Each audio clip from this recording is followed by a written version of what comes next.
habitat restoration programs going on. We're a North American organization. Most of the work that we do is on the east coast of Canada and the U.S., but we're also involved in Atlantic salmon conservation, restoration, research activities throughout the North Atlantic. We are very involved with the International Atlantic Salmon Treaty Organization, the North Atlantic Salmon Conservation Organization, that deals with things like fishing in international waters, the Greenland commercial fishery.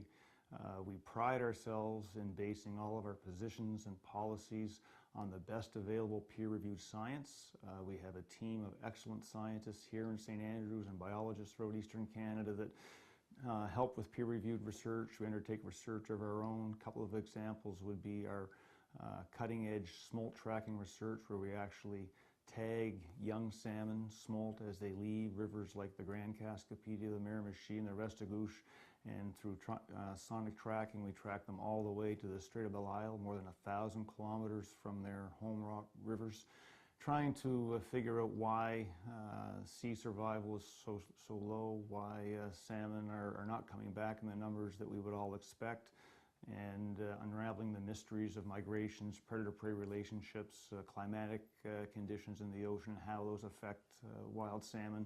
We're also very involved with local volunteers. We have a membership of 8,000 individuals in the Atlantic Salmon Federation, most of those people coming from Canada and the U.S., but we also have members from 26 different countries.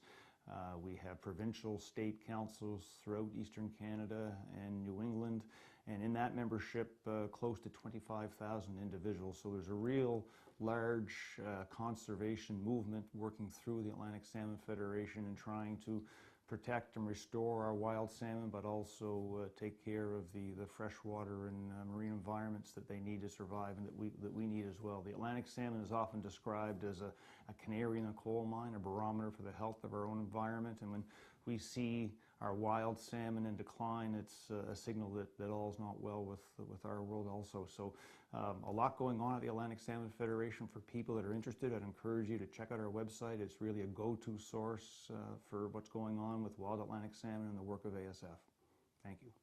Charlotte County and the Lower Bay of Fundy region has been at the leading edge of all things aquaculture in Canada since the first commercial salmon farms were established on Deer and Campobello Islands in the late 1970s. The industry went through a rapid expansion and became one of the province's leading industries by the end of the 1980s.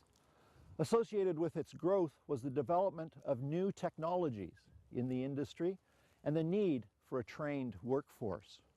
It also became apparent that there was a continued need for good science to deal and help shed light on many controversial issues and help look for ways of implementing best practices and appropriate management strategies within the industry.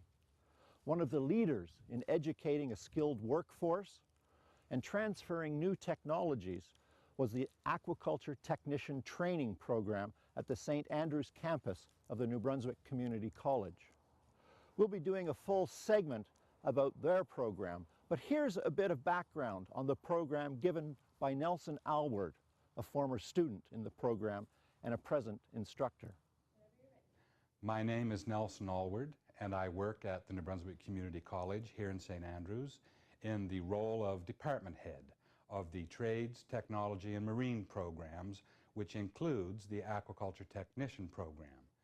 This is a unique program which is offered only at this campus, and I believe also is the only 10-month technical program in all of Canada. So we get students from both near and far, including internationally, who come here to learn the basic knowledge and skills that they will need to enter the industry on a technical career path, following many different options, such as technical production in a fish hatchery or on the marine grow-out sites, environmental management, research assistant, fish health biologist, and those are just some of the career options available to the graduates. But what really makes this program so unique is where we're located, right here in southwestern New Brunswick. Within a 25-kilometer radius of this campus, we are immersed in a $300 million aquaculture industry right at our doorstep. So that kind of close proximity gives the students lots of opportunity to get out, visit real work sites, practice their skills, and it also gives the instructors the opportunity to bring in experts from the field right into the classroom to talk to the students about the work that they do. So very, very unique and very diversified in that realm. In the past 35 years that this program has been offered here, we've graduated nearly 700 people into the industry, many of whom are industry leaders today, and hopefully you'll meet some of them throughout this program. I myself am an alumnus from the program. I graduated in 1983, and my career path has followed all of those diverse routes. Since then, I've worked in technical production in hatcheries and marine sites. I've managed programs for the industry. I've done research, and I've even taught here at the campus.